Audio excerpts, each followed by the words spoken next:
Something had struck me as odd about our planet. When you look at every other species on our planet, they all control their weight automatically.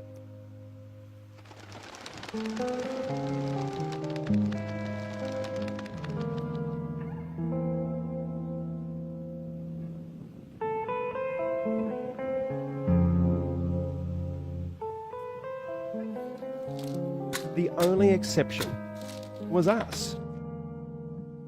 And any animal unfortunate enough to be fed by us. I just couldn't understand why we were the exception. Why did we require willpower and everything else did it on autopilot? So I applied the only relevant skill I had, which was looking at evidence. And I found there was very little evidence for the standard eating advice we are normally given, and there was a whole stream of evidence which had been largely ignored. In fact, what we have been told about nutrition is dangerously wrong.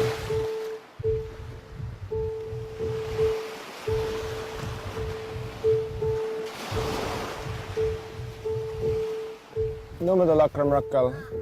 Natanga yung no Heart disease, Tutuk, so heart disease, yeah.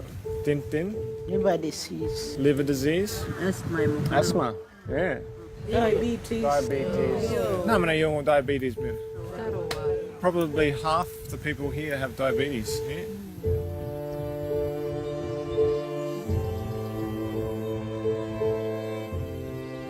Diabetes, heart disease, high blood pressure, kidney disease, all what we call chronic diseases. When did those diseases start? 70s. 80s. So before that, people were dying from nakun Hepatitis, hepatitis, pneumonia, TB. TB. They're all the mulpurumala. These are the ones that came with the Europeans. Bacteria, infectious disease. If we go back further, balanay ngatil ngay balandabunna. Ya kangatil ya kabyan ay kadalak. Kangatil ya kangatil. Bunda minananwalkan. Paladingga nga lang kanina. Accident malakan. Look through your white turkan baru look What's the main? Old age. Old age na. Wawa.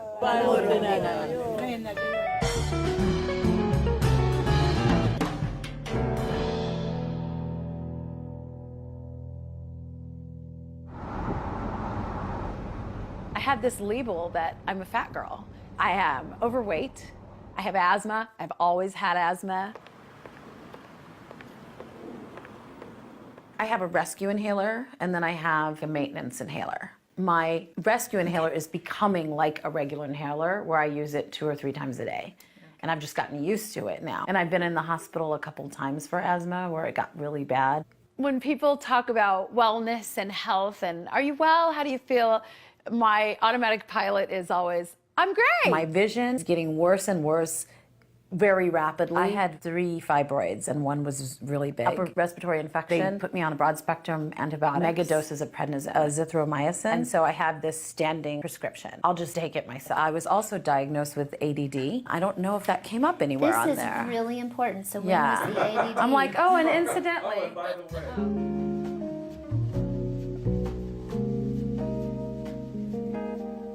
I remember when I was little, my mom taught me to write a letter.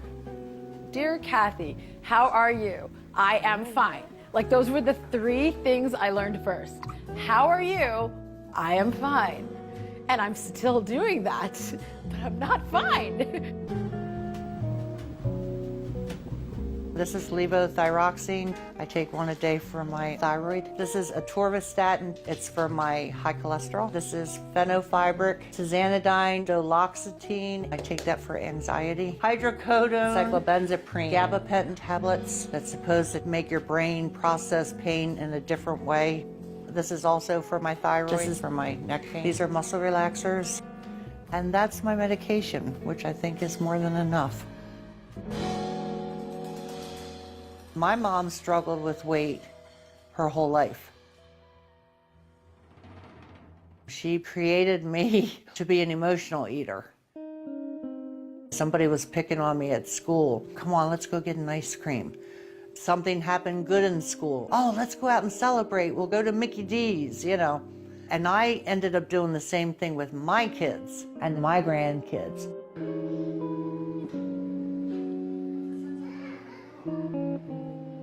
My mom finally developed the Alzheimer's and the dementia.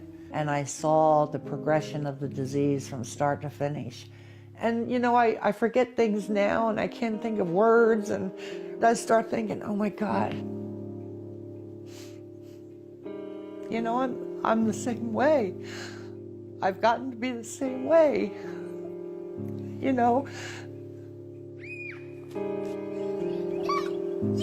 This is a vicious cycle that needs to be stopped. Kim, my daughter, she has arthritis. She has lymphedema. She has hypothyroid.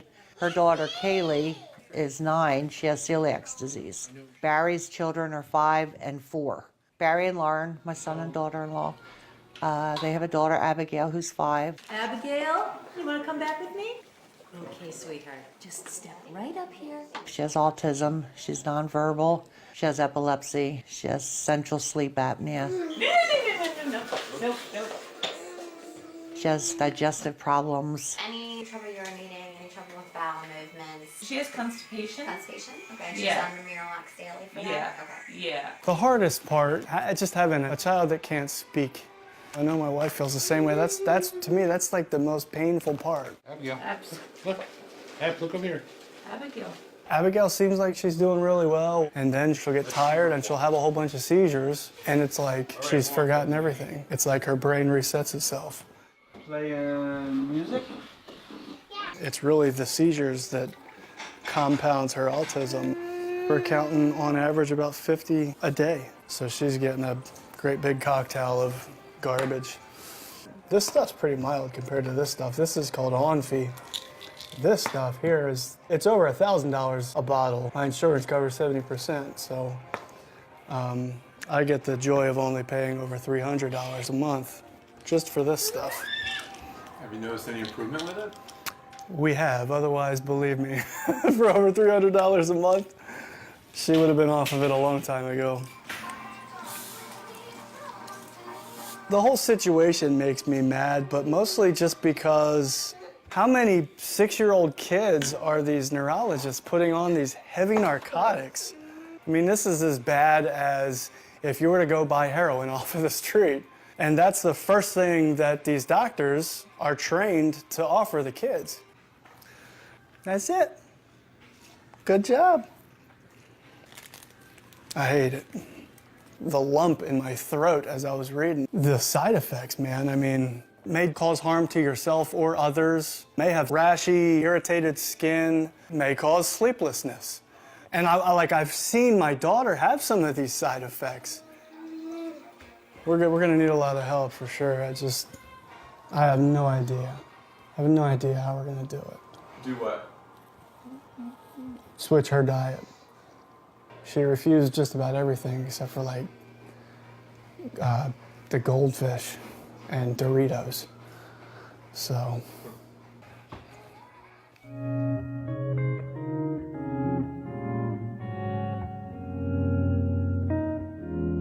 I just don't know. I don't know what it's gonna be like. I may get overwhelmed with it. But I'm truly at a point in my life where I'm afraid. I'm afraid that my chips have run out. You breathe it in, and then you hold it, and then you breathe out. That's how that works. I'm scared. I'm genuinely scared. Debbie, you're about to change your diet. What are you most afraid of? Failure.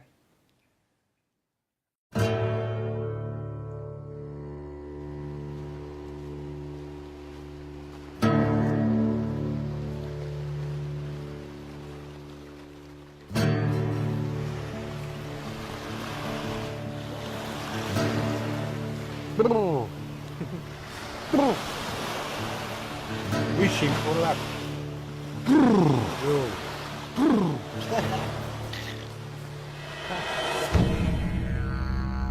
We are all physiologically and genetically hunter-gatherers. We've only been consuming an agriculturally based diet now for maybe 500 generations or so versus more than 100,000 generations, not 100,000 years, but 100,000 generations on a largely meat and fat-based diet. We have the brains that we do because of the enormous amount of fat that we consume as a species throughout our evolutionary history. Suddenly now we're eating a carbohydrate-based diet. And in the last 13 or so generations, since this thing called the Industrial Revolution, this has just gone down a slippery slope. You are the oldest culture on earth, is the Yolngu culture. 40,000 years. So anybody that has a go at us, don't talk to us unless you've got 40,000 years of research. Yeah? The American scientific expedition that came to Arnhem Land in 1948 showed that Yolngu people were extremely robust. No chronic disease, great teeth, well-built, muscular. I remember Yolngu in the 70s, ripple muscles, they were like supermen. I came back in '83 to see a population that was decimated. This chronic disease tsunami that is now wiping across the Yolngu population. Funerals are just this constant part of life here. Well, you finish one and then the next one arrives and then the next one arrives and you can kind of get a funeral fatigue. 6.3 markup. And all of life is needing to be reorganised around that. There are definitely still people alive today who, as they were growing up, were living a traditional lifestyle. We're running out of those people.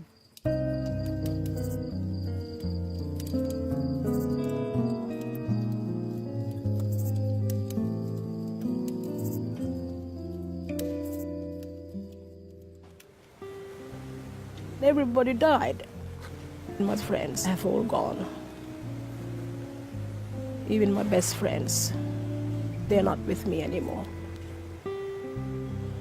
Life's not supposed to be like No, no.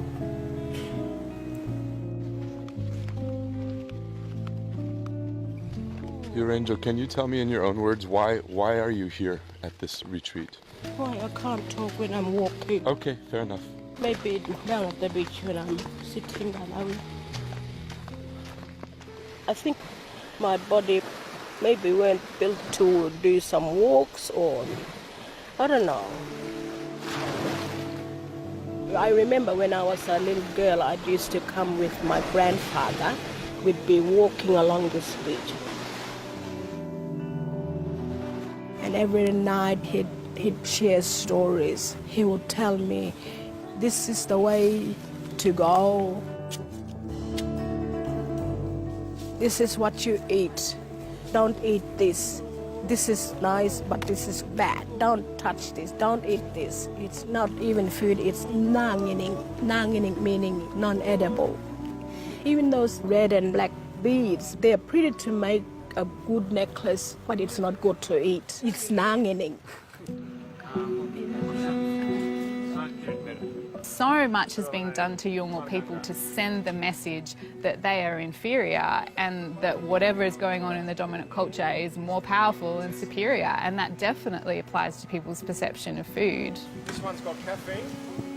Coca-Cola is something that's frequently drunk for breakfast. It's something frequently given to really small children for breakfast. A lot of people look in on that and they think, wow, that family mustn't care about that child. But that's coming from information that these families just don't have. The total carbs in one serving, 28.6 grams, and a serve is 40 grams. They believe they're being loving and caring to their child by giving them good food bought from the dominant culture store. No sugar in this one.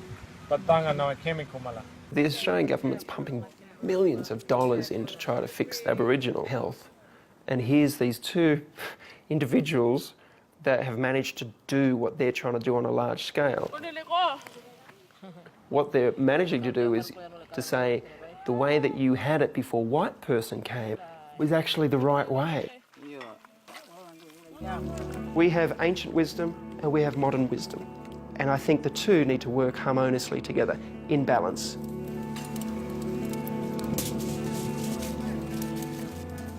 So in the philosophy of Hope for Health, what is good food? Good food is food that is grounded in the tradition of the Aboriginal people. This is the Yolngu way of cooking. And how might that translate to the rest of us? It's basically meat and vegetables, okay? Meat and vegetables that comes from a place that is closest to its natural state.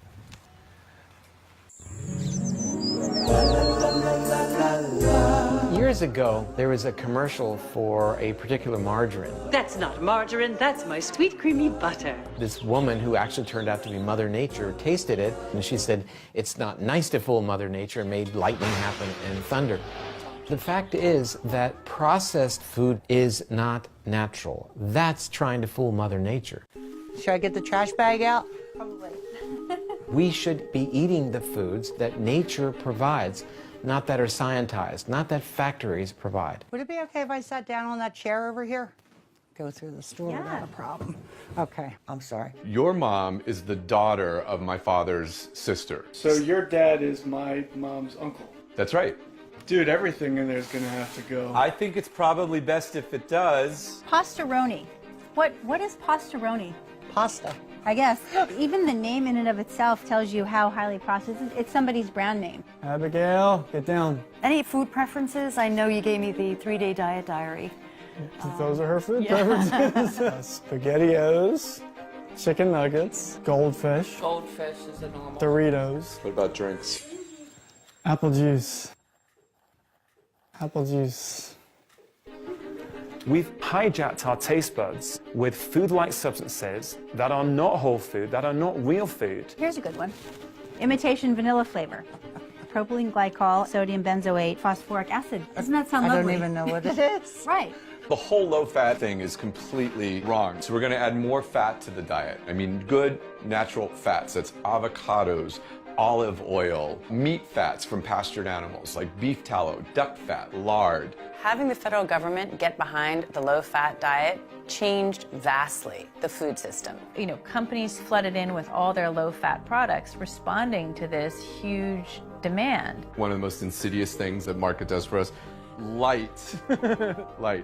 Misspelled light is even worse than spelled correctly light. Every single day now we have newfangled foods and food-like substances being introduced. And then on top of it, we're genetically modifying and adding chemicals and things that we have no way of adapting to. There's added sugar in everything. Ketchup, sugar, juice for the grandkids, sugar, sugar, sugar, corn syrup. The applesauce is corn syrup? High fructose corn syrup is the second ingredient. I would have never guessed. Fructose. It's not going to be anything in here. We have found a winner.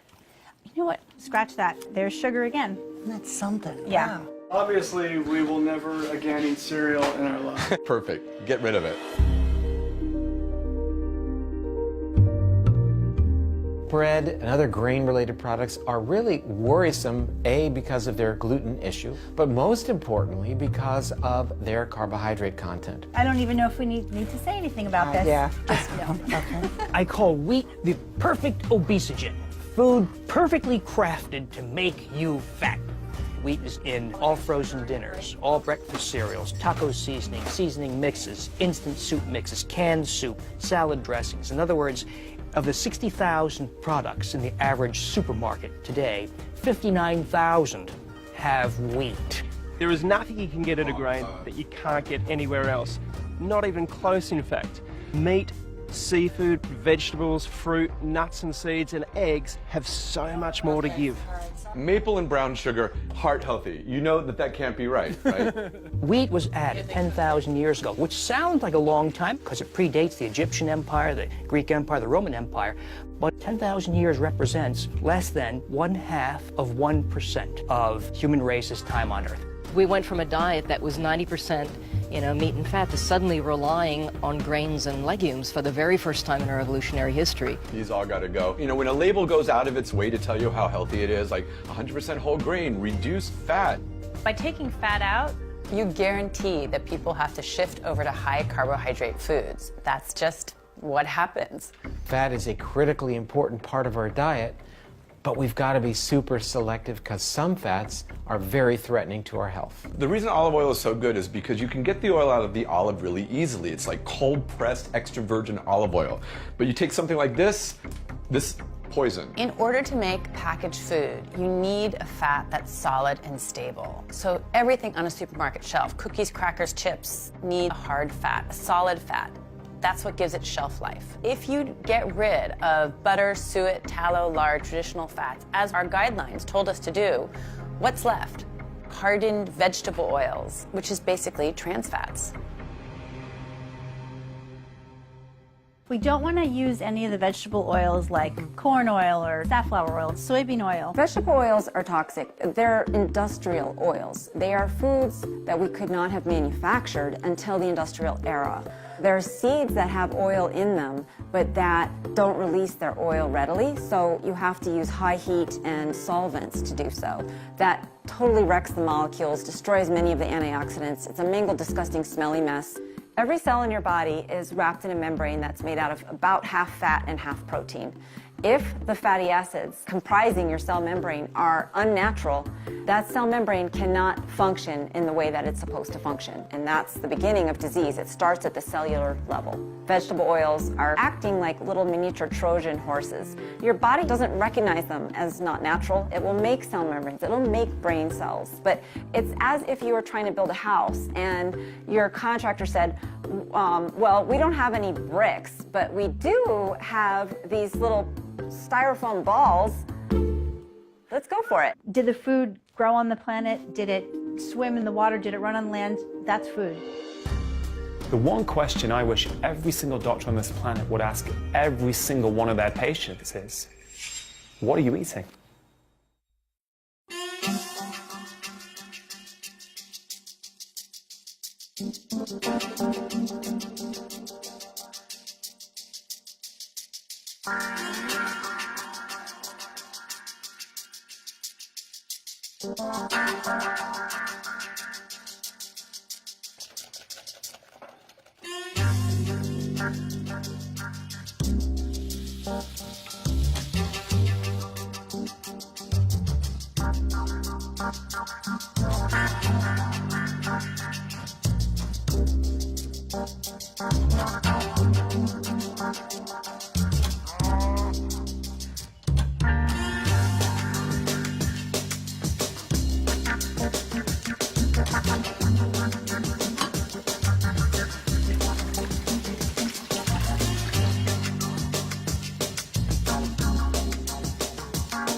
We have gotten a really nice selection of leafy green vegetables. We've got some excellent proteins, wild salmon, bison, fresh ginger root. We have some nice fat choices. We're going to be cooking with some coconut oil and lard.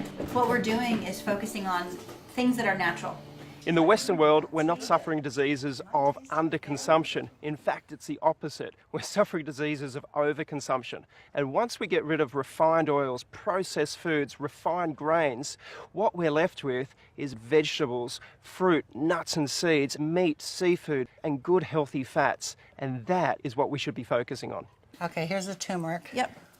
So we're going to use some coconut oil to the pan. Yeah, Barry, you know the pan spray I had? I had to throw it out. Well, there's no question that the brain can burn glucose. What powers the brain far more efficiently in terms of its energy-producing components, called the mitochondria, is fat. So we're going to get lard all over our hands? Yes. Okay. Our brains thrive in a fat-burning environment.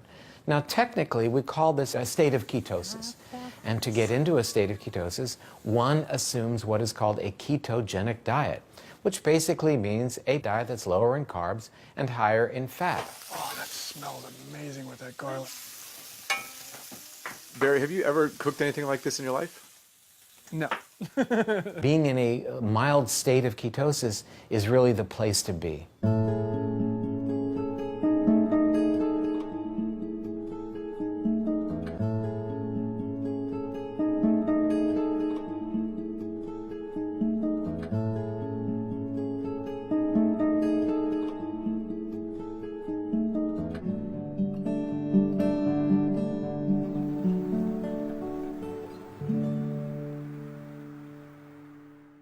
Okay, this is my first video diary. I started this new way of eating today. I figured since we're talking about all natural, I'm going to torment people by having on no makeup. Okay, I know this is not supposed to be a big old cooking show, but here we have some lamb with the bone in, and I am sauteing them in some coconut oil, and the green you see is kale that I just removed. And I made some riced cauliflower so that I can feel like I'm having carbs. Bone broth in all of these, by the way.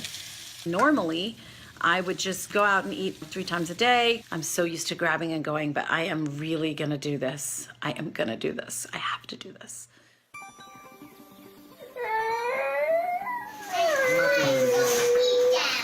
Emma's convinced that we were punishing her. You eat some chicken? No. No, why not? She's like, why are you taking all of my food away? This is mean. I can't eat macaroni and cheese. I can't eat chicken nuggets. I can't eat SpaghettiOs. She just went down the list. Tattering through this list of junk. I'm just like, man, we didn't feed her anything healthy. Like, we literally took away everything that our children have been eating. Okay, don't throw it. Those are scrambled eggs on the floor. She just started pushing my hand away as I was sticking the fork into her mouth.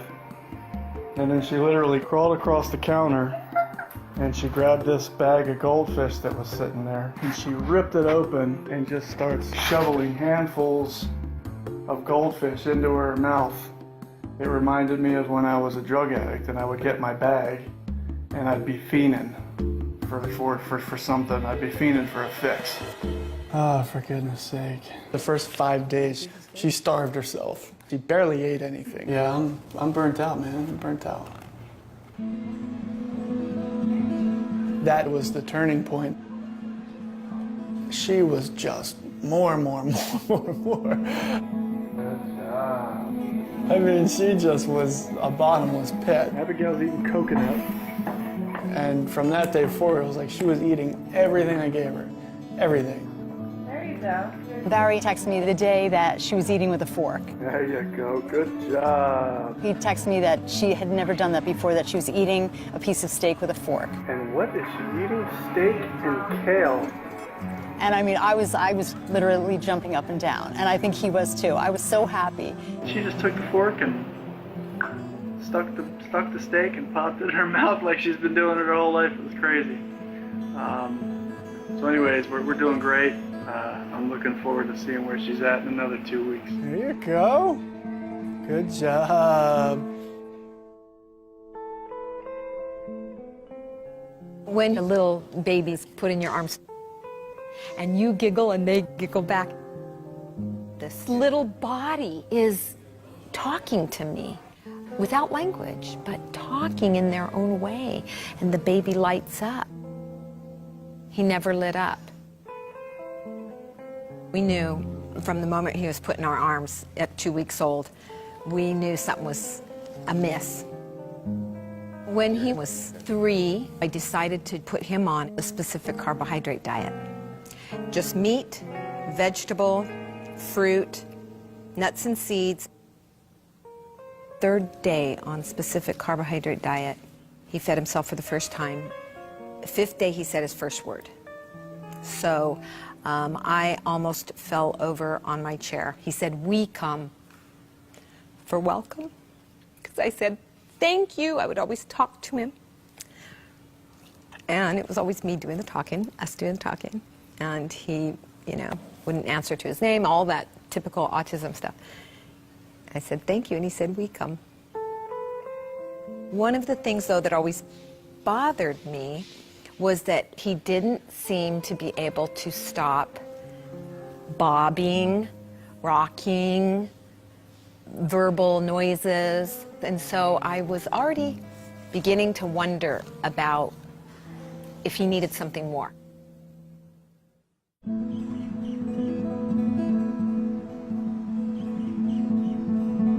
We're at the Shriners Hospitals for Children in Honolulu.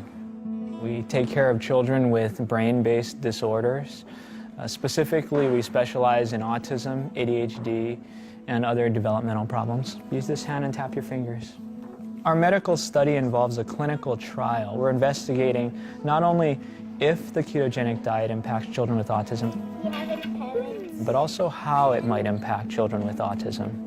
To help with their language, help with their socialization. We want children to be able to interact meaningfully with their families again. You put that one in there. And you can push it off with, yeah. The ketogenic diet and the state of ketosis changes the metabolism in the body. And so instead of using glucose as your primary go-to fuel, the body taps into ketones. Do you want butter too, or you're fine? I'm okay. Ketones are acids that the body produces from fat. It cannot be produced from carbohydrates or sugars. He likes coconut oil all over everything. And the body uses the ketones for energy for the brain and the free fatty acids for the muscles. Good balance. Open your eyes. Aaron Thatcher has been on the ketogenic diet for approximately 6 months.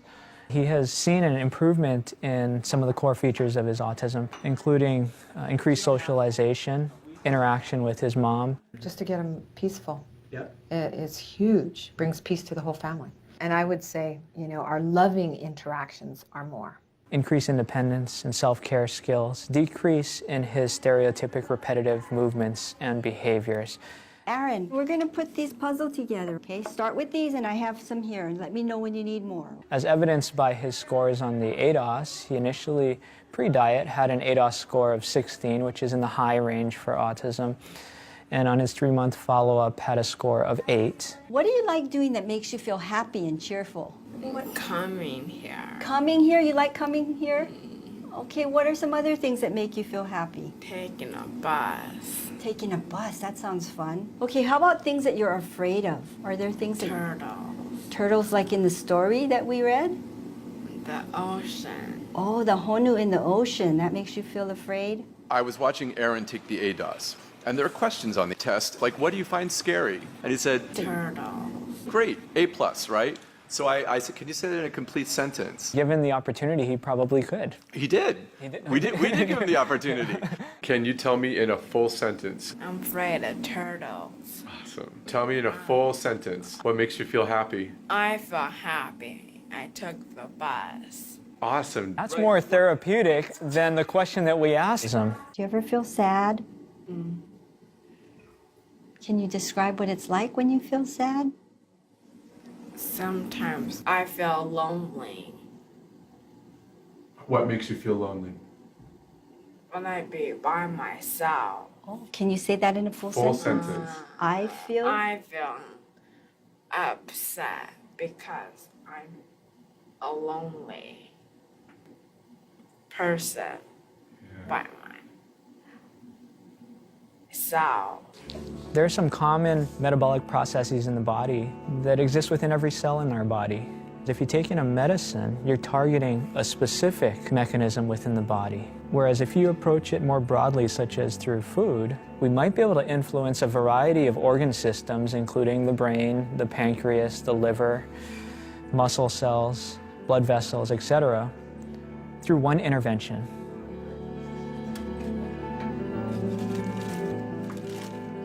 And this is not a new thought. This is an old thought, thousands of years old.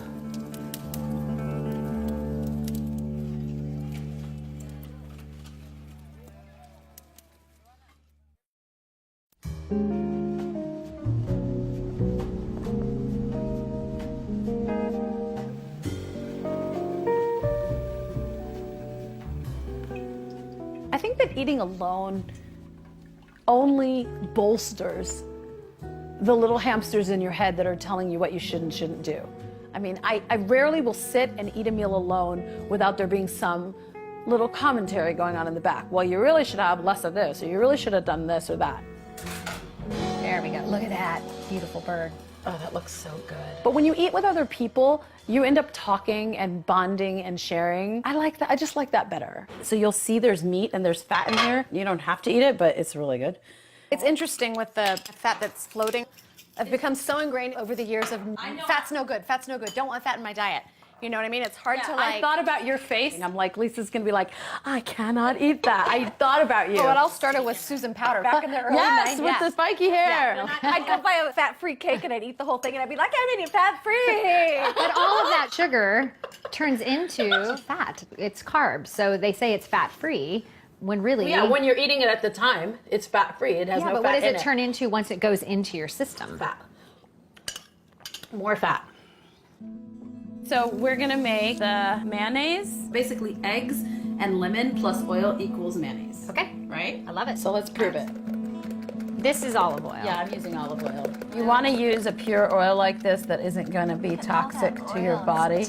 And Lisa's scared of the oil. It's going to be okay, Lisa. I'm like counting up the Weight Watchers points in my head. I would love to be able to not have to count Weight Watchers points and not have to be so scared of eating sometimes, you know?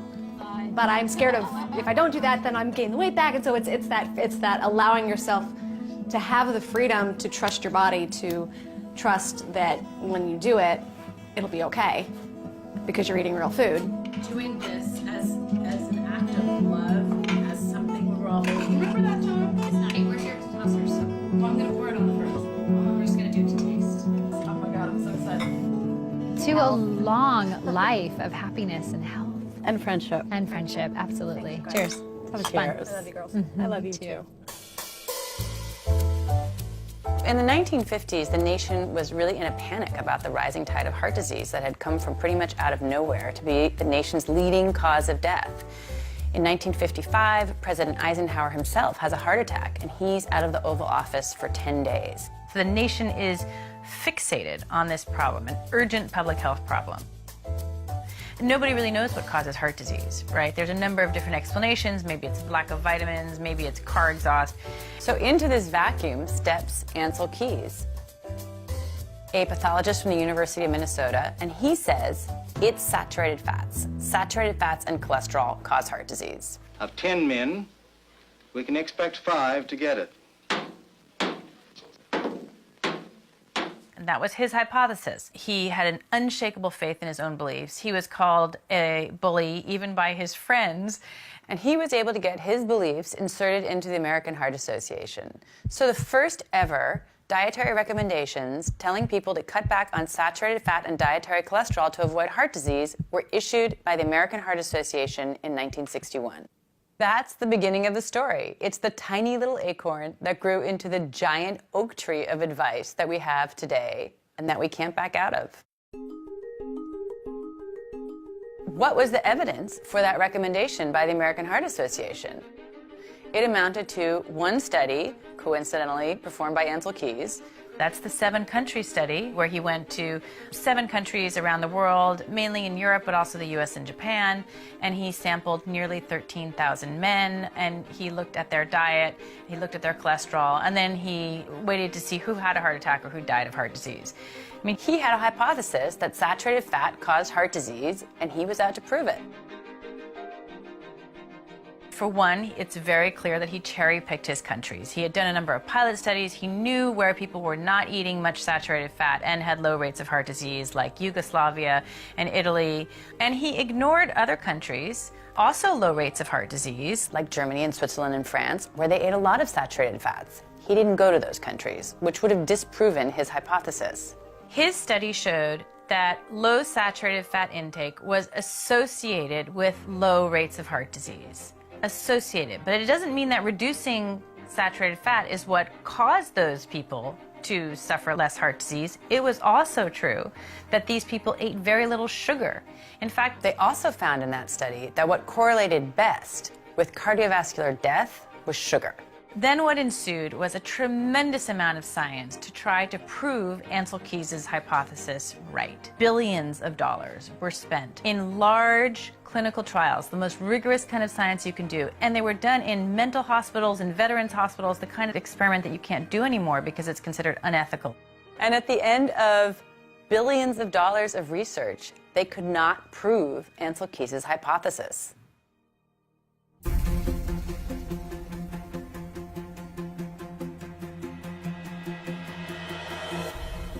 We have lived alive for 50 years. Professor Timothy Noakes is one of the very few scientists in the world who have an A1 rating. Sports scientist Timothy Noakes begins his defense against unprofessional conduct. The charges against Noakes were laid by the Association of Dietetics in South Africa after he advised the mother on Twitter to wean her child onto a low-carb, high-fat diet. The health dietitian tweeted, "Don't listen to him. It's a terrible thing to say.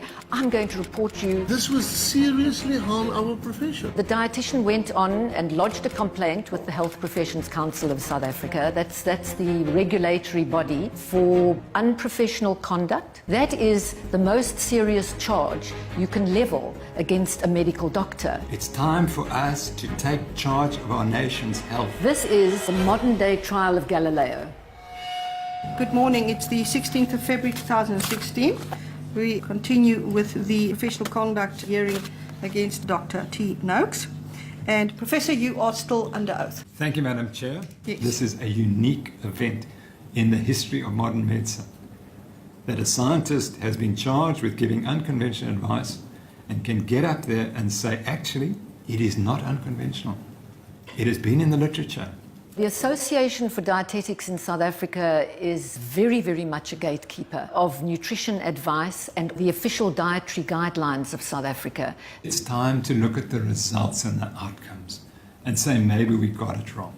And Professor Noakes is building a really powerful case for what really lies behind the epidemic of non-communicable diseases around the world. That's obesity, diabetes, heart disease, cancer, even dementia that is now being called type 3 diabetes because of its links with diet. I'm talking about insulin resistance, which is so prevalent in this country. What actually lies at the heart of his case is the science, the wealth of evidence that supports low-carb, high-fat eating, and equally that high-carb, low-fat isn't so good for you after all.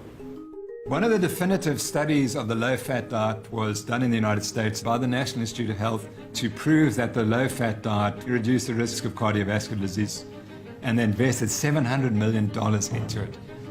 There were 48,000 postmenopausal women who were going to be studied for 8 years. They were divided into two groups. 40% were assigned to the low-fat eating pattern, and 60% could just eat what they liked. The low-fat group were told to reduce their energy from fat to 20% and from saturated fat to 7%, and increase their fruit and vegetable intake to at least 5 servings per day and grains to at least 6 servings per day. So that would be the dietary guidelines for Americans. And what did they find? After 8 years, this amazing study, the low-fat diet did not significantly reduce the risk of coronary heart disease, stroke, or cardiovascular disease, and achieved only modest effects on cardiovascular risk factors. So after all that effort, that was the outcome. In the 35 years we've been following the guidelines, animal fats are down by 17%, red meat down by 17%, eggs are down by 17%, whole milk down by 73%. So everything we've been told to cut down on, we have cut down. And everything we were told to increase, we increased. Grains are up by 41%. Vegetable oils up by 91%. Fruit up by 13%, vegetables up by 23%. So on the whole, Americans have been following the guidelines. It leads you inevitably to the conclusion there must be something wrong with the guidelines themselves. There were parts of the study which were a bit worrying. And this was women who were sick at the start of the trial with diabetes. This healthy diet should make them even healthier. But it didn't. Women with diabetes did worse. And what I found interesting is they've never reported the 8-year data on the women with diabetes in that study. And you have to ask, why? When these study results are coming out, they're deeply inconvenient. This hypothesis has been adopted not only by the American Heart Association, but also by the National Institutes of Health, the entire federal government, medical societies, and a number of industries, the vegetable oil industry, ADM, Monsanto, Bunge, some of the biggest companies in the world, and the grain industry and the soybean industry. So these results had to be ignored somehow or suppressed. I've been left with a very disturbing feeling that this hearing was set up from the very beginning. We'll adjourn tomorrow, 10 o'clock sharp. There is much more at stake than a simple tweet. There are powerful vested interests. People stand to lose a lot, whether it's status, money, in accepting Professor Noakes' viewpoint.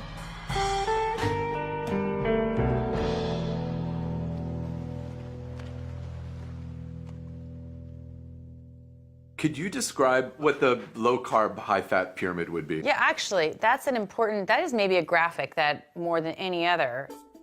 What you have to do is take the existing food pyramid and turn it upside down so that everything that used to be in the base of the food pyramid, grains, carbohydrates, really has to be up in the tip. And then below that are fruits and vegetables. And then, in the big bottom slab really has to be fats and animal foods. That is actually what a healthy diet looks like.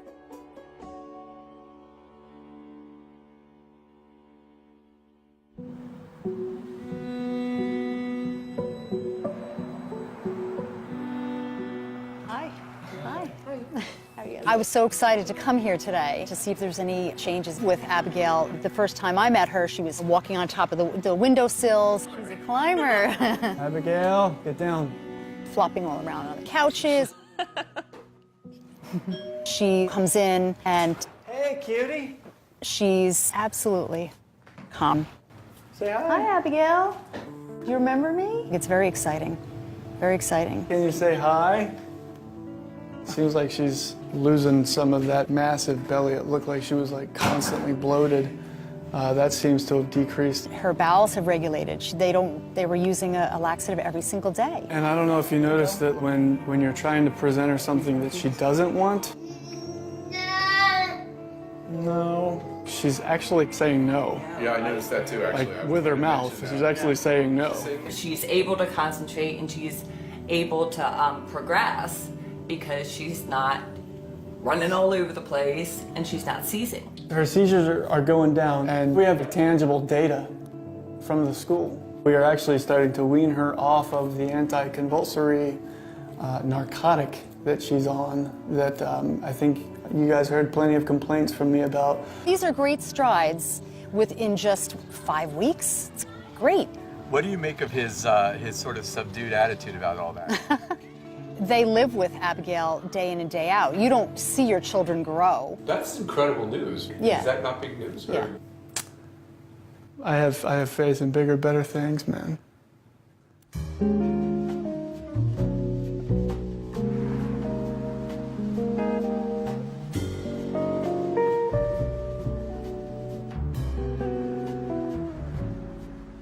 All right, let me just get my recipe for this one. So we're going to make the chocolates, and then... I want you to grind the macadamia nuts. Today we're going to be making 2 survival foods for somebody just starting out. The first one is macadamia bread. That's your fat bread that I saw? That's my fat bread. I'll deal with the messy part because I got the apron. And I'd like to make a sugarless chocolate. It's something you can have in your refrigerator when you just, I need something sweet. We both needed our little something. Yeah, I use stevia. I don't use sugar because it elevates my blood sugar. Taste it, see what you think.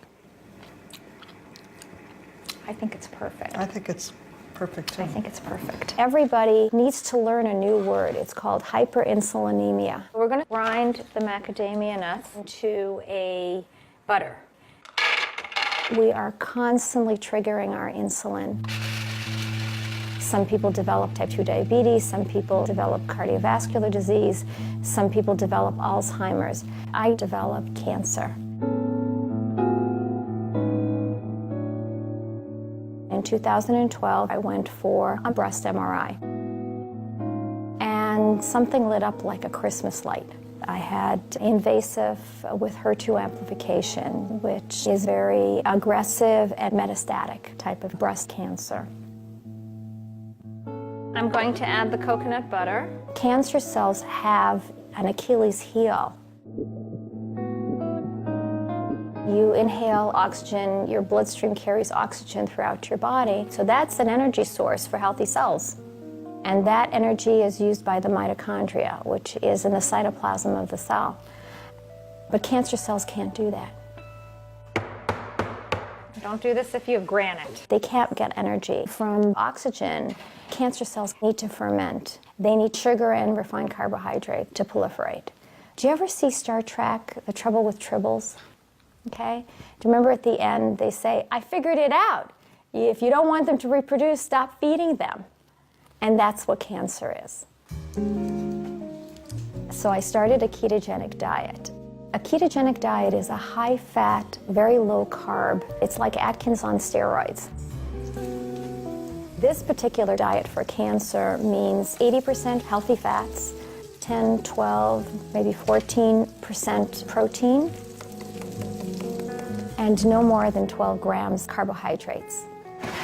Oh yeah, look at how nicely it rose. All I was looking for was to prevent it from metastasizing. And surprise of surprise, it started shrinking. My tumor started shrinking. You can see it came out gorgeous. And my last MRI, the radiologist said, had I not known you were diagnosed and treated, I would look at this from another patient and say, nothing to see here. So you never actually went through chemotherapy? I didn't do surgery, I didn't do chemotherapy, and I didn't do radiation, no. The headscarf is a religious. Right, it's not a yes, chemotherapy. absolutely. I No, I have my hair. I don't know how to ask that. I have my hair. I eat well, I have a wonderful family, I have a wonderful healthy life. This can be in a donut pan so you can make lox, cream cheese, and bagels. I've never had an illness from the day I was diagnosed. My immune system is so good now that everybody will get sick with the flu, and my grandchildren are coughing in my face and sticking their hands in my mouth, and I don't get sick. That's the norm. Yes, that is the norm. I walk into the doctor's office and they say, "Oh, our miracle patient has arrived." And that was very disturbing to me because I didn't think, God runs the world, of course, but I didn't think there was anything miraculous about what was happening. I thought it was hard science. What did I do that was different from what anybody else can do? And the answer to that was the research. A scientific study changes the picture.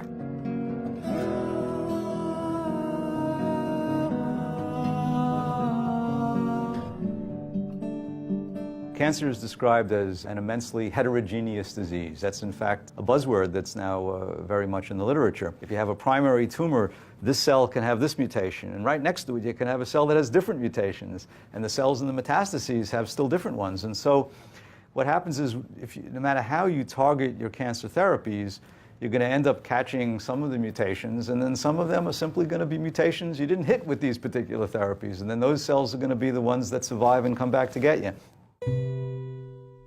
Most cancers are treated by cocktails of multiple drugs which fail. They also subject the patient to toxic side effects and poor quality of life while it's failing. But in some respects, the more heterogeneous the cancer gets, the more it tends to converge to a common metabolism. That cancer cells depend on glucose as a source of fuel. That then could lend itself to a metabolic approach which targets just that. I don't know that that's going to be the case in most cancers, but it still doesn't stop me from being optimistic about the idea of using diet as an adjunct to chemotherapies and other forms of therapies to improve the overall efficacy of treatment. So I can make anybody fat. Insulin causes weight gain. So for example, if I prescribe insulin to people, people gain weight. I could make you obese. I just have to give you enough insulin. If you think about what the major causes of disease are in the 19th century and early 20th century, what was killing people was infections, right? So people are dying of tuberculosis, people dying of pneumonia. We developed penicillin, we developed all these great drugs, so people lived. The problem is that's not our situation now. So we've taken the same attitude of here's a magic pill, and we've applied it to a dietary disease. That's insane. The multi-million-dollar question is, why is it happening? I mean, it's not like we're deficient in pharmaceuticals, right? And we don't have a Toujeo deficit. Right now, it's really the perfect storm. I mean, we're eating more processed food than ever before. Our environment is toxic, and we're leading these incredibly stressful lives. I think a lot of diseases are really the same disease. So like obesity, type 2 diabetes, high blood pressure, heart disease, it's all basically the same problem. Type 2 diabetes is a dietary disease. It's the leading cause of blindness, it's the leading cause of amputations, it's a leading cause of kidney disease and dialysis, it's a leading contributor to cancer, it's a leading contributor to heart disease. So practically 70% of what we practice in modern Western medicine is all related back to your diet. What happens when you're eating these high-carb diets is, of course, is this constant flood of first sugar and then insulin, because your body's like freaking out. Oh, it's too high. We're going to hit a coma point. Here we go. Got to do something about this. So out comes the insulin. When you're constantly shouting with this insulin hormone, the receptors on the cell will down-regulate. It's called insulin resistance. The body is not responding well to insulin. It's like if you're shouting really loudly, people are gonna put their fingers into their ears, right? If you shout really loudly every day for years, the cells get deaf. They don't hear it anymore. The body has to excrete 2 times more, 5 times more, 10 times more than normal to get the message across. And then you treat it by injecting even more insulin. And I think that's, criminally insane.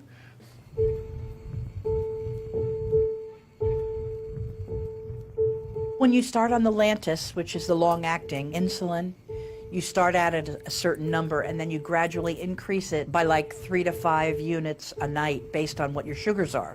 So I think I started out at 20. This is 4 years ago. And I was up to 55 in no time. When you look at diabetes type 2, it affects every single system in your body. So it's not just the insulin and the sugars. You end up getting, I have peripheral neuropathy where I've lost feeling in my feet. I have gastroparesis. I have early kidney disease. I have, what else? I have coronary artery disease. The arteries in my whole body are pretty much affected. This carotid artery is 99% occluded, meaning that I could have a stroke at any time. We had talked on Friday. Yes. And so you decreased your insulin even more. Did you have any issues this weekend? Where were your sugar levels? No, they were all good. Last night's was 91. Since the 2 months that I've been doing this food program, 2? Yeah. It may just be 6 weeks that she has been here. Yeah. I've lost 17 pounds. And within a month, we were able to decrease her insulin by half, even more. I don't have any more sliding scale, regular short acting. I have the long term is down from 50 units to 20 units a night, which in the long run is going to save me a whole bunch of change. If things keep going the way they are, the possibility is that she could cure her diabetes with food. Can you imagine? I was hopeless. I was just getting fatter and fatter and sicker, and I really was at the end of my story. If I could inspire one person to stop and take a look at what's happening with their life, if it's in regards to your weight, depression, diabetes, understand that there's hope.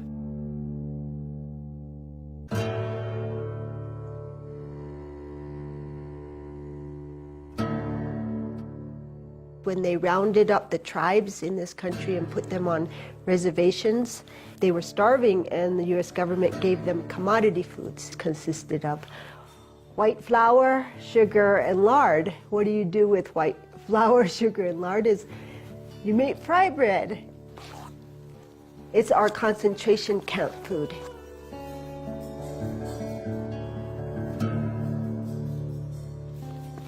The fait accompli of what we call manifest destiny, what happened to all of the Aboriginal peoples of the earth since European encroachment, wasn't accomplished with guns, it was accomplished with food. Damper has become #1 food for Yoruba people.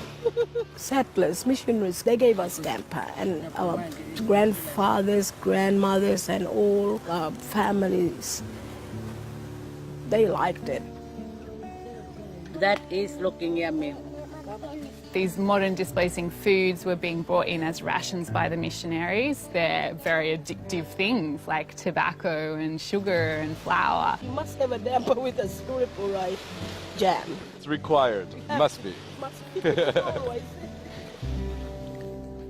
But even if you took the syrup and the jam and all that stuff off of the damper, it would still be... It would still be bad.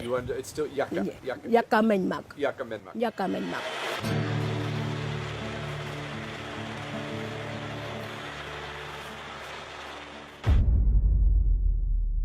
Maize has become our staple food. It's called pup in South Africa. It's mostly prevalent in impoverished rural communities. In South Africa, that's mostly our black population. So when we talk about maize being the staple food in Southern Africa, we have to understand how it got there. It was a decision by the South African government to produce maize on an industrial scale. And the question is, well, was that good for our people or not? It's not indigenous. It was never indigenous to South Africa. All our maize is genetically modified. It's refined. It's high carb. You might as well be eating a bowl full of sugar. And dietitians, including the one who laid the complaint in the first place, are proponents. And I'll argue that it was the introduction of maize and making this a staple food which has been a problem for us. Madam Chair, objection. I really can't see how the details about something based on a conspiracy theory is relevant. Madam Chair, in respect of the influence of industry driving the obesity epidemic, there were sponsors for ATSAN. There were a number of sponsors, including Kellogg's, Pillsbury, etc. If you work with a flawed model of just energy in and energy out, you forget about how behaviors are modified. You forget about how addiction comes about. You forget about how advertising influences the whole epidemic. I am submitting that that is irrelevant. The objection is overruled. Professor Noakes, you may proceed. Thank you, Madam Chair. What I learned during the process is the key to this debate, that industry completely controlled what the information coming out to the public was. And I exposed that in one chapter. These guys know what they're doing. You know, it's not an accident, I don't believe, that people are hooked on all this junk and processed garbage. The Global Energy Balance Network was a front for Coca-Cola. There's something bigger going on here. The whole food system needs changing. What Coca-Cola is doing is to control the messaging of obesity globally by controlling the scientists. One of the tactics that industry uses is they'll fund studies that are designed to confuse the record. Their goal was not to talk about obesity. Their goal was to confuse the public. Almost all scientific conferences depend on industry funding, even to discuss a subject. If there's no funding, nobody's interested. Nobody wants to even talk about it. It's like depriving a field of oxygen. I've repeatedly been told that there's no evidence to support the low carbohydrate diet. That's incorrect. This is a randomized controlled trial published in 2008 by Dr. Finney. These are expensive trials and there's no money to do it. He does not get funding from the National Institute of Health. He has to go and raise his money himself. This is the evidence. He's putting people with a metabolic syndrome, half of them on a high carbohydrate, low fat diet, and the other group on a high fat ketogenic diet. Look at the results.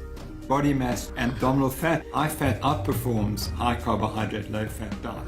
Triglycerides, one of the key markers of metabolic syndrome, down 50% on the high fat diet. We tend to overconsume carbohydrate in this country because it's addicting, but also because we produce it in ridiculous amounts. If you fly from New York to LA, the majority of what you're flying over, all those little circles and squares on the ground, that's America pumping out carbohydrate as fast as it can. That's the 30,000-foot view, that's what's happening, and that's reflected in our grocery stores. Now here's the HDLC, which we all told is the good cholesterol. What we're not told is when you eat a high carbohydrate diet, your good cholesterol comes down. And you go on a high fat diet, HDL cholesterol goes up. There isn't a single multinational corporation on planet Earth that wouldn't stand to profit from every man, woman, and child consuming a carbohydrate-based diet. That very particles that are damaging our arteries are increased on a high carbohydrate diet and reduced on a high fat diet. It's incredibly cheap to produce, it's highly profitable, and it keeps you perpetually hungry. What could be more perfect? Now, this is even more remarkable. Saturated fatty acids in the bloodstream, which greater your risk of heart attack.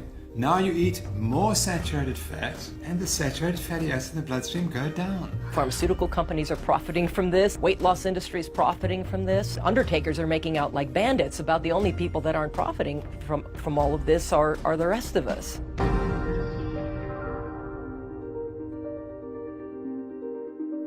All right, this is what it looks like when a yuppie tries to approach a couple of cows on a farm. The biggest drawback was the budget, because it's very expensive to eat healthy.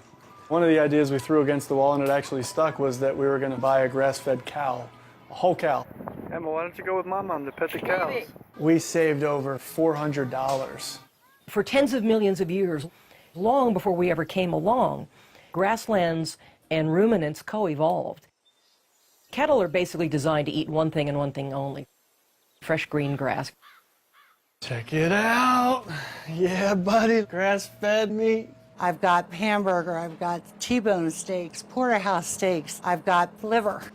I didn't like it as a kid, but I thought came with the cow, so I'm gonna see what we can do with it. The butcher, he's like, "Oh, you got bones for your dog, huh?" We're like, "No, they're for us." Like, we used to have 40 more species of large herbivores roaming across North America before the end of the last ice age, and we had 60 million bison thundering across the Great Plains.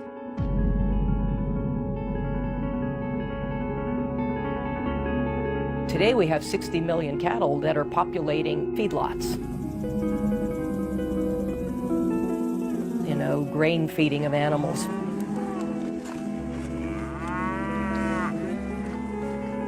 And what do grains do to cattle? They fatten them up. We could take a hint from that. Roughly 97% of all the meat produced today is produced in these feedlots. Go vegan! For health! Go vegan! And where we hear passionate vegetarians and vegans and animal rights advocates screaming about how we raise animals for food, I'm standing right there with them. It's wrong, it's unsustainable, and it has to stop. But there's also misinformation and misunderstanding being promoted by genuinely well-meaning people. What people don't understand is that everything really hinges on restoring natural systems. Do you see that happening in the United States? Like, can we reclaim our Midwestern prairies again? Is that possible? It depends on how successful this documentary is, right? You were a vegetarian. Oh no, I was a vegan. I was never a vegetarian. I went from standard American diet, vegan. I think when I started as a teenager, I had very good impulses about the world that I wanted and the ethical base that I wanted to form the actions that were my life, that were going to be my life. That hasn't changed. So justice and compassion and anything that questions human hubris or human entitlement, those are the only values that are going to get us to the world that we need. The problem is information. And with a different collection of facts, a different set of information, I might have made a very different decision. If you want to reduce your carbon footprint, one of the best things you can do is eat locally, grow your own food in your own backyard. So I took this up with fervor. I really wanted to do all this. So made a garden happen and pretty immediately hit the wall of what do plants eat? We're used to thinking of plants as sort of insensate salads. They actually have needs. Well, I'm going to get the organic whatever, and I go to the farm store and I'm looking around, and every single thing that's an amendment that is for fruit, like strawberries, it's bone meal and blood meal. Well, where do I think minerals come from? Well, I don't know. I've never done this before, and I'm horrified. I mean, I don't even want to smell it. I don't want to touch it. It feels so unclean.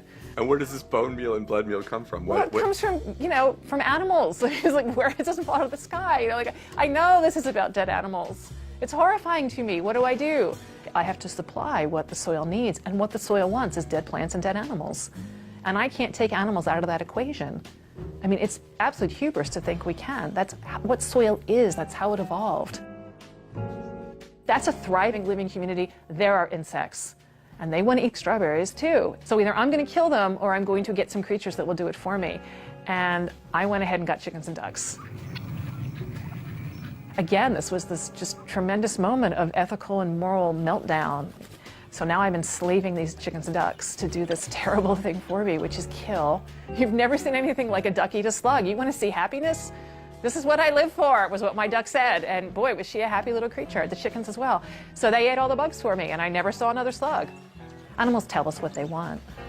If you just let them do what their nature is to do, then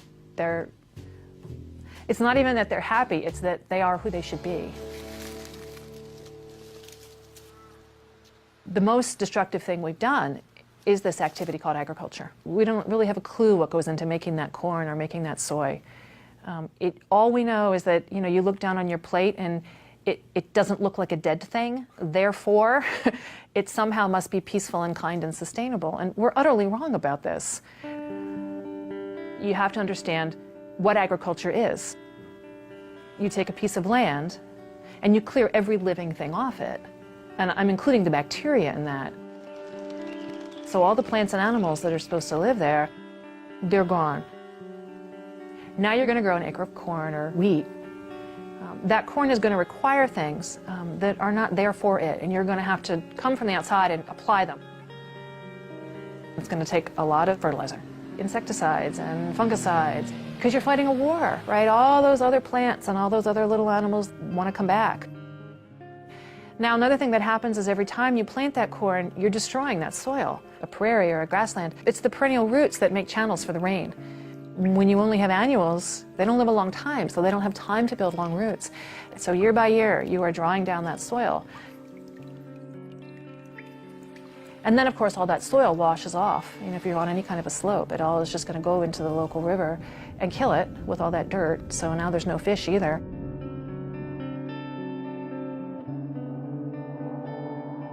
In the meantime, though, while the corn is still growing, you can transport it to a miserable cow living on a cement floor inside a steel building and feed that cow for about 60 days. Past that point, she will die from the corn because it's not her natural diet. But until that point, she will get really fat really fast, and then slaughter her, feed her to humans. So you're going to make people sick eating this meat as well. As far as I can tell, this is nothing but death and destruction from the very beginning to the very end of this. Now I'm going to walk you through another scenario, which is you take the same acre of land, but you don't hurt it in any way. You let it have its own wisdom, its own impulse toward life, its own wild way. And what you have is a whole bunch of perennial plants growing there. You have a whole bunch of really sturdy grasses. You've got big birds and you've got ground-dwelling birds, and then you've got small mammals and larger mammals. You might even have, every once in a while, a really big mammal come across there. You know, you might have a wolf or a bear or somebody. And in the meantime, you've got a ruminant.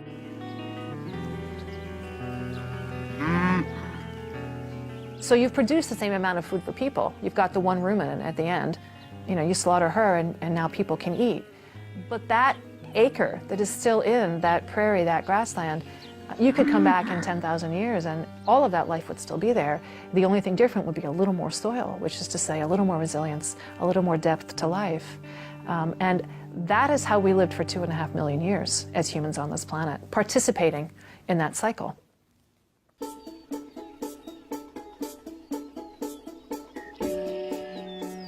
We're here in the Shenandoah Valley of Virginia, and what we do is pastured livestock. In nature, herbivores live in large groups and they migrate. All we're doing is duplicating that kind of migration, moving the animals across the land so that this choreography, this ballet of the pasture, can perform its dance on the grass. When people say eating this way is unsustainable, oh, listen, it's not only sustainable, it's actually what we call regenerative. It allows the grass then time to regrow, to recuperate. Grass is essentially 95% sunshine. This takes sunbeams and converts it to something that has weight. And amazingly, the herbivore can take this, ferment it in her rumen, and turn this into arguably the most nutrient-dense food in the world. Grass grows in what I call, you know, an S curve. You can see that S. So diaper down here, teenage, rapid growth, and then nursing home out here. What we want to do is keep this forage in this rapid growth state as much as possible. So the role of the herbivore in nature is actually to prune the grass to restart that rapid metabolic capacity. This is what builds soil, hydrates the landscape, and actually sequesters carbon. This is the system. When grass is allowed to be as productive as it's supposed to be, it actually is far more efficient at converting solar energy into biomass than even trees. That's why all the rich, deep soils of the planet are under prairies with herbivores. And if every farm in the world would do this, we would sequester all the carbon that's been emitted since the beginning of the industrial age in fewer than 10 years. When a confinement animal facility shows a picture of this hog factory or chicken factory or whatever, They're not showing all the land that's required to grow the grain to keep it going and all the land that's required to handle all the manure that it's generating. In this system, you're seeing all that land.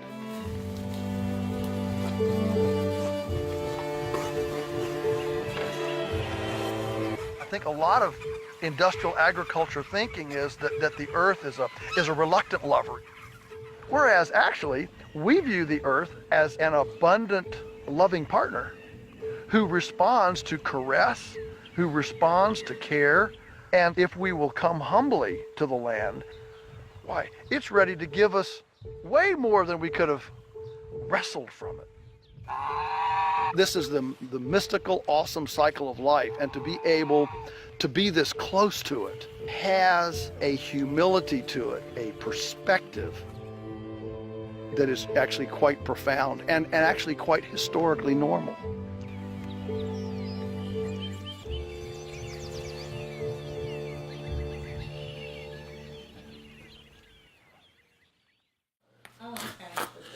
Really, for the past few years, every time I've spent time with my mom,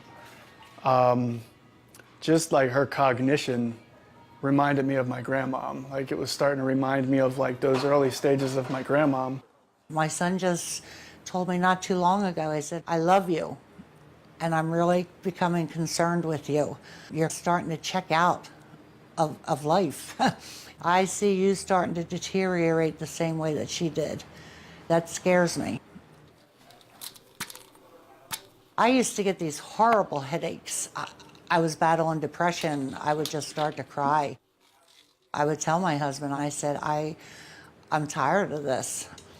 I'm just tired of feeling like this.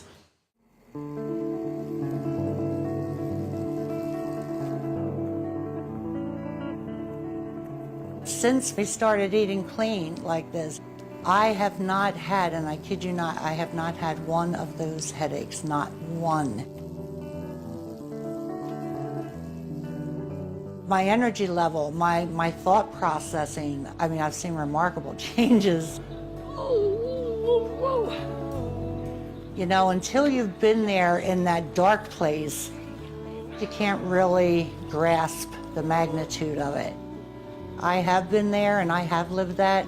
It's like a vicious cycle, you know, and this is just so much better. Does it taste like a strawberry? Was it good? Yeah. To sit down and have a conversation with my mom, and she's clear-headed, like for the first time in years. You gotta squirt water down into the hole. I feel like I've got my mom back. I can't wait to see in 6 months from now, what other changes could there possibly be? The good news is something I never thought I would hear myself say, that I am completely off all insulin. Oh, Patty, Yeah. congratulations. Thank you. That's Take a high five. incredible. Yeah. When your blood sugars have been completely fine? It's been 10 days.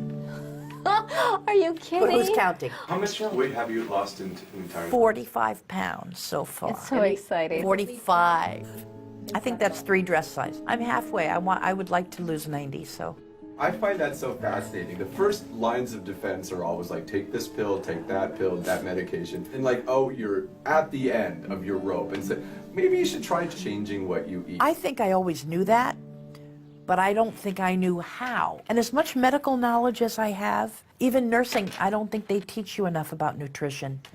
I mean, that kind of makes me a little bit embarrassed to say, but it's been a whole big lot of reflection. A whole new world opened up. I think that's what was amazing to me. I mean, I just... Yeah.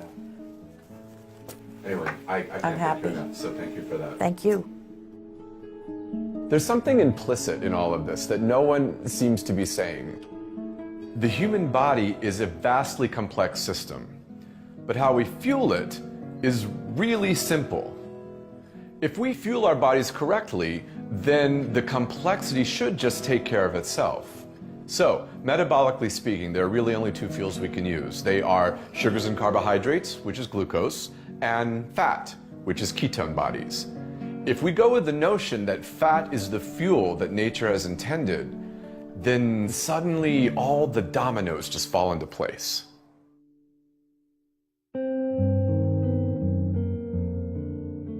The final part of the jigsaw. We spend millions of rands training hypertension experts, obesity experts, diabetes experts, heart disease experts, but they're all treating the same condition. We can continue to teach a failed model. We can continue to train more doctors and build more hospitals and tell people they must eat lots of carbohydrates. A model that is causing millions of South Africans every few years to develop type 2 diabetes. Or we can say maybe we got it wrong. Because the only people who are suffering besides myself and my wife are the people of South Africa. Professor Noakes, on a charge of unprofessional conduct, the majority of this committee find you not guilty.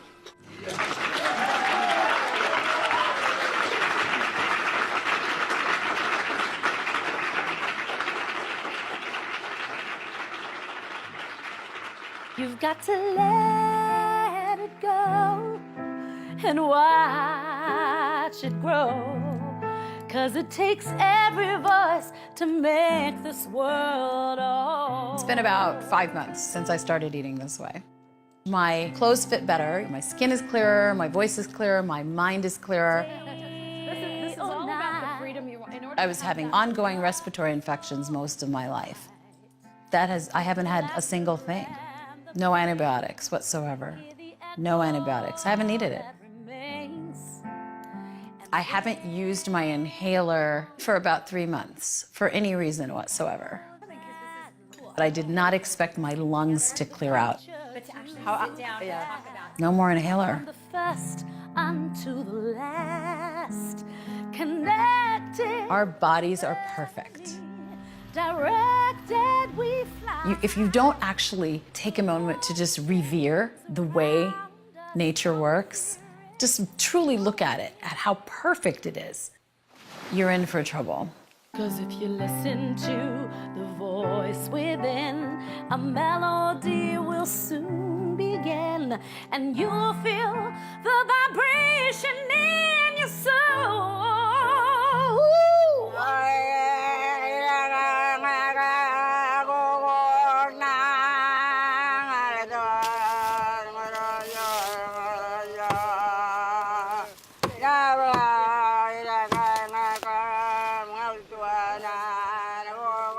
This is my blanket, my sheets that I born with. My mom used to always make me warm with this, like this.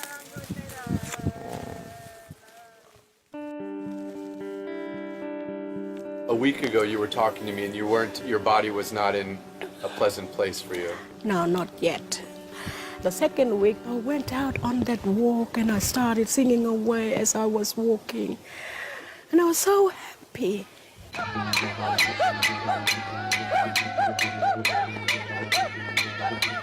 My body was rejoicing. Rejoicing? Brilliant.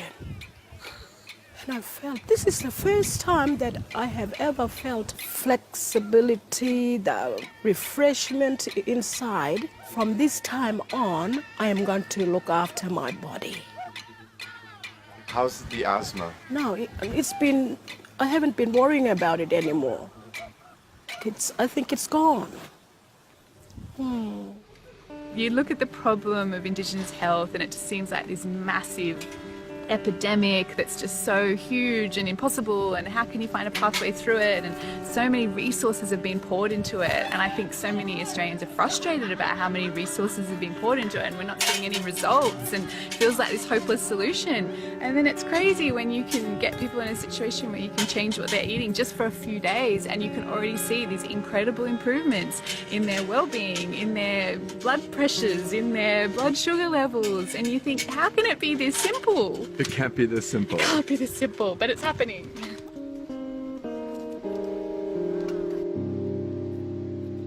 Look at that everywhere.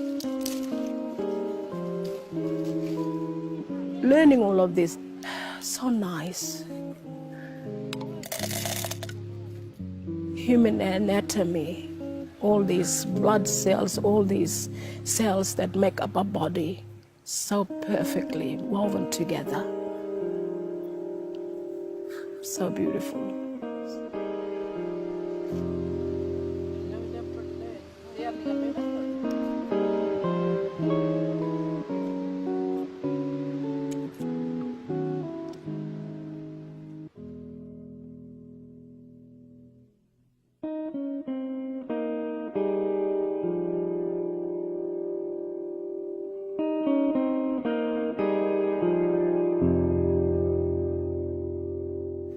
touch your nose. Touch your nose.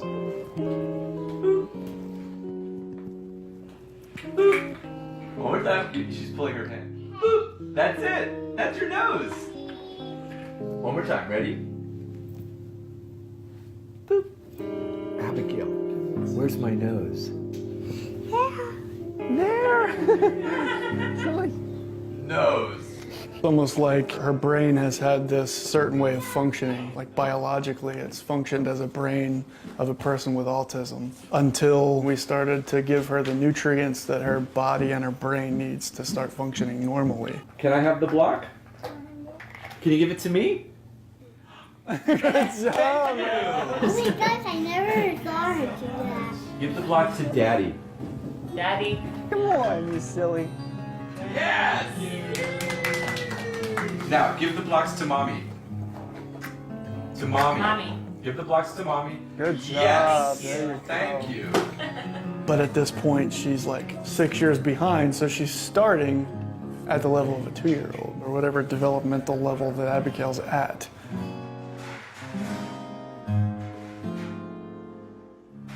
I got her a bunch of summer clothes in April because it was her birthday. It's probably not until July I started putting them on her. They were all too big. They were all like a size too big for her.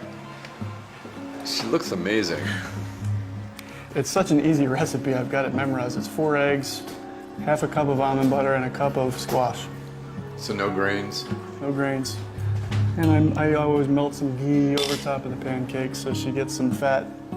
There's a child trapped in this body that is, you know, crying out to be released, you know? Hey! Hey! And it's like she's waking up. Yeah.